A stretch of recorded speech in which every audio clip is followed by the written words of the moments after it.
पटक करके जैसे मन तैसे मारा। हम पैर पकड़ते थे कि हुजूर मुझे माफ़ कर दो, हम कभी ऐसा मारने का है ज़िंदगी में, कभी ऐसा मारने के समय भी कभी मेरे उस्तादों ने भी नहीं मारा। हम बहुत दिन से पढ़ा रहे लेकिन कभी न किसी विद्यार्थी पर भी। हम बहुत कोशिश किए, पैर भी पकड़ लिए तो हमको माफ़ कर दीजिए सर, माफ़ कर दीजिए। तो हमको एक ही शब्द में बोले डीएसपी साहब कि इसके गाड़ में डंडा करो, गाड़ खोल के बड़ी मार मारो। फिर किसी को बुला करके 2 आदमी सही से पकड़वा करके वो लाठी की मार मारा मुझको। तो मुझे वो दिन अभी तक याद आता है। अभी लोग भी देख करके हमको तो क्या सब बोला, क्या बोला? और क्या आप शब्द बोल रहा था क्या? बता रहे सर हम। रोइए मत रोइए। नमस्कार, टाइम्स ऑफ स्वराज में आप सबों का स्वागत है और मैं हूं संतोष सिंह। इस कार्यक्रम की शुरुआत एक वीडियो से मैंने किया। उस वीडियो में आपने देखा होगा कि तेजस्वी यादव बैठे हुए हैं और एक मौलाना है जिसको मधुबनी पुलिस ने बड़ी बेरहमी से पिटाई की है। 30 तारीख की घटना है, 30 जनवरी को, और आज तेजस्वी उनसे मिलने उनके घर पहुंचे थे। हालांकि पटना से रवानगी हुई ही थी कि मधुबनी एसपी ने उन 5 पुलिस पदाधिकारियों को सस्पेंड कर दिया है जिन पर इस मौलाना की पिटाई का आरोप है। इतना ही नहीं, वहाँ जो एक प्रोबेशनर डीएसपी था उसका भी उन्होंने तबादला कर दिया है। मतलब साफ है कि इस मौलाना की पिटाई हुई और पुलिस जमकर इसकी पिटाई की है, वजह जो भी रहा हो। लेकिन बड़ा सवाल यह है कि एक विपक्ष के नेता के रूप में हमें लगता है कि दशकों बाद, क्योंकि दशक से 2015 से नहीं विपक्ष सत्ता में आया, फिर विपक्ष का नेता रहा है तेजस्वी, पहली बार घर से बाहर किसी इस तरीके के मुद्दे को लेकर निकला है जनाब।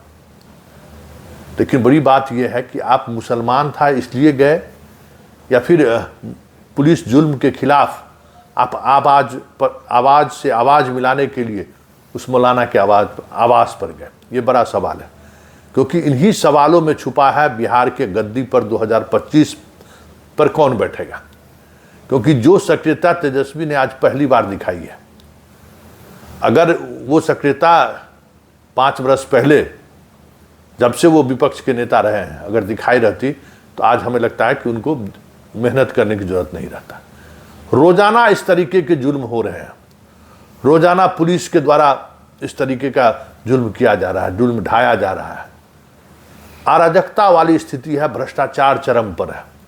हर लोग किसी न किसी तरीके से प्रताड़ना के शिकार हैं इस सरकार में। लेकिन बोले तो बोले किसके, क्योंकि सामने वाला जो व्यक्ति है ये व्यक्ति भी काका के मुंह फांस में इस तरीके के से फंसा रहा है कि जो एक विपक्ष के नेता के रूप में जो इसकी भूमिका होनी चाहिए, कभी उसने इस भूमिका में कभी रहा ही नहीं है। मनोज झा, संजय यादव, 2-3 लोगों की जो कुंडली है उसी कुंडली में ये बना रहता है और उसी के सहारे राजनीति साधने की कोशिश करते रहता है। वैसे आप मौलाना के घर पे जाके क्या संदेश देना चाहते हैं लोग समझते हैं। MY समीकरण को आप मजबूती प्रदान करना चाहते हैं, ये बात भी अब लोगों को समझ में आ रही है। शहाबुद्दीन के घर पे जाके सिवान में जो तस्वीरें आपने जारी करवाई मीडिया को, वो भी बातें समझ में आ रही है। लेकिन बड़ा सवाल ये है कि MY के सहारे क्या बिहार जीता जा सकता है क्या?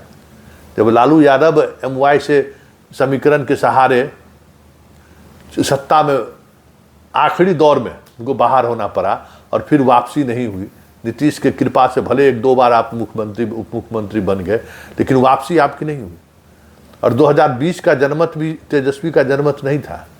अगर ये समझने की भूल अगर तेजस्वी करते हैं तो 2025 में डबल डिजिट किसी तरीके से पार कर जाए तो बहुत बड़ी बात होगी। क्योंकि 2020 चिराग मॉडल का इम्पैक्ट था, जिस इम्पैक्ट की वजह से ये सत्ता में आए, सत्ता के करीब आए और दूसरी बार उप मुख्यमंत्री बने उस मैजिक फिगर की वजह से। लेकिन जिन मगध के इलाकों से सबसे ज़्यादा सीट इस जनाब को आया, क्या बताइए कि मगध के इलाकों में इस मौलाना की तरह कितनी बड़ी बड़ी घटनाएं घटी हैं। क्या कभी ये जनाब उसको देखने तक गए क्या? कभी उनका हालचाल जानने गया क्या? जो जहां वो जीते चिराग मॉडल की वजह से, बहुत सारे कॉन्स्टिट्यूंसी में चिराग मॉडल की वजह से मगध में ये चुनाव जीते हैं, जिस वजह से सबसे बड़ी पार्टी बनकर उभरी है बिहार में। लेकिन बड़ी बात यह है, जो समझने की बात है, कि ये तेजस्वी जो आज दिखा है, इसका इम्पैक्ट कितना पड़ेगा कहना मुश्किल है, क्योंकि तत्काल आप गए हैं, उसका इम्पैक्ट क्या पड़ेगा कहना मुश्किल है। लेकिन ये अगर प्रवृत्ति अगर आप बनाए रहते हैं, 2025 के चुनाव में अभी कई महीने वक्त आया है, ये प्रवृत्ति अगर आप बनाए रहते हैं तो फिर आपको काफ़ी सकारात्मक वोट मिल सकता है। हालांकि मौका आपको अनवरत मिलता रहा है, ऐसा नहीं है कि बिहार में जो सिचुएशन है उस सिचुएशन में इस तरीके की घटनाएं या फिर भ्रष्टाचार या पुलिस जुल्म, अपहरण, हत्या कोई थम सा गया है, ऐसा नहीं है। लेकिन आप उस अवसर का कभी लाभ उठाते हुए नहीं दिखे। बीपीएससी वाले आंदोलन में भी एक बड़ा अवसर आपको मिला, तो आप चर्चा से गलबगियां लगाते हुए इस उम्मीद में बैठे रहे कि बीजेपी से हटेंगे तो हम सरकार में आ जाएंगे। तो ये कहीं न कहीं ये जो बातें हैं ना, वो बातें आपको कहीं न कहीं 2025 के चुनाव में सत्ता के दहलीज पर तो छोड़ दीजिए, सत्ता के आसपास के मैजिक फिगर को छोड़ दीजिए, एक एक विधायक को जिताने में आपको परेशानी होगी, क्योंकि लोगों ने आपको बहुत सारा, ढेर सारा मौका दिया है। 10 वर्ष राजनीति में बहुत बड़ी बात होती है तेजस्वी जी। उम्र कोई मतलब नहीं रखता है कि अगर आप ये सोच रहे हैं कि अभी तो हमारे उम्र बचा हुआ, हम 35 साल के हुए हैं, अभी तो हमारी पूरी जिंदगी बची हुई है, तो ये आप भ्रम में जी रहे हैं। आप महत्वपूर्ण 10 वर्ष लुटा चुके हैं, जहां आप सत्ता के शिखर के आसपास पहुंच चुके हैं। अब आपके ढलान का वक्त आ गया है, और उस ढलान के वक्त में बिहार ने कई मौका आपको दिया, आपकी वापसी की कई ऐसे गुंजाइश था जहां से आप कम बैक कर सकते थे, लेकिन कभी आपने उस तरफ देखा तक नहीं। सत्ता का जो मद तो अलग छोड़िए, एक विपक्ष के नेता या लालू के विरासत को भी आप कभी संभालते हुए नहीं दिखे। आप अपने विधायक से नहीं मिलते, पार्टी कार्यकर्ताओं से तो मिलना दूर है। आप ट्विटर की राजनीति करते हैं, जो राजनीति क्षेत्रीय दल के लिए जो है सो कभी माकूल नहीं रहा है। बीजेपी के पास आईटी सेल है, बीजेपी का अगर ट्विटर करता है तो उसके प्रखंड नहीं, पंचायत स्तर के कार्यकर्ता उस ट्विटर को रीट्वीट करते हैं। आपके यहाँ वो बात नहीं है, ना आप उस राजनीति के काबिल हैं, क्योंकि आपका वोटर वो नहीं है। लेकिन उन सब से इतर जो सबसे महत्वपूर्ण बात है, जिन बातों को समझने की जरूरत है, और बार बार हम कह रहे हैं कि आज जो तेवर में तेजस्वी दिखे, अगर वो तेवर पहले से बनाए रहते, इसी तरीके से घटना घटने पर अगर वो जाते रहते, लोगों के साथ मिलते रहे, चाहे वो किसी भी जाति धर्म का आदमी क्यों न हो। सुशील मोदी कभी अपनी पूरी सियासत जिंदगी में नेता प्रतिपक्ष के रूप में, चाहे वो यादव की भी हत्या हुई हो, मुसलमानों की भी हत्या हुई हो, अपहरण हुआ हो, हर किसी के यहाँ वो जरूर जाते थे। कभी वो समीकरण नहीं देखते थे, क्योंकि उस राजनीति को उसी के सहारे वो साधते थे।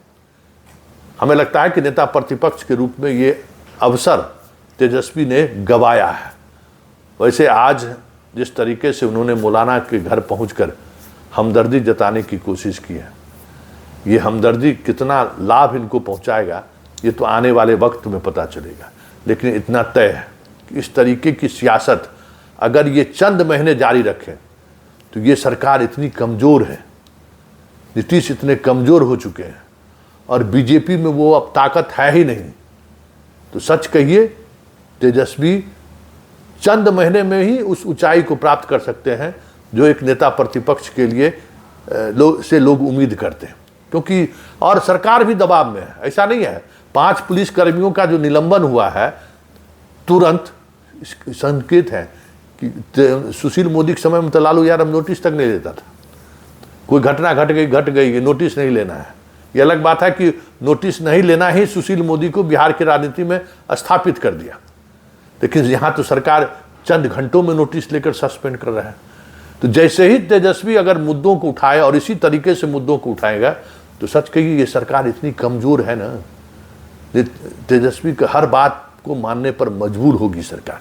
आप देख लीजिए ना, जो सवाल तेजस्वी हाल के दिनों में उठाया है, देखिए सरकार के पसीने छूट जा रहे हैं।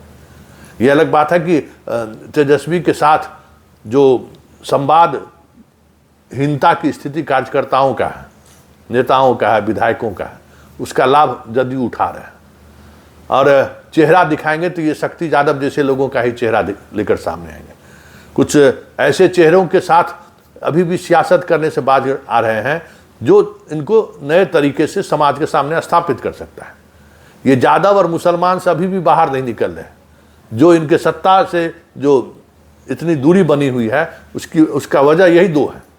देखिए आगे आगे होता है क्या, लेकिन इतना तय मानिए कि ये स्थिति बनी रही और जिस तरीके से तेजस्वी बाहर निकला है, अगर लगातार बिहार की घटनाओं में इस तरीके से तेजस्वी बाहर निकलते रह गए, मुख्यमंत्री तय मानिए कि नीतीश कुमार की वो बातें जो आप कही जा रही हैं ना, जो हम कह रहे हैं बार बार, उनके लिए बहुत मुश्किल होगा।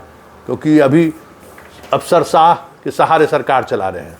और डी की जैसी चर्चा की डी टैक्स का देखिए क्या स्थिति है, किस तरीके से प्रशासनिक महकमे में खलबली मच गई है। बस सवाल उठाने की देरी है। तेजस्वी सिर्फ सवाल उठाना शुरू कर दे, सच कहिए कि नीतीश सरकार में अब वो दम नहीं है कि उसके सवालों का जवाब भी ठीक से वो दे सके।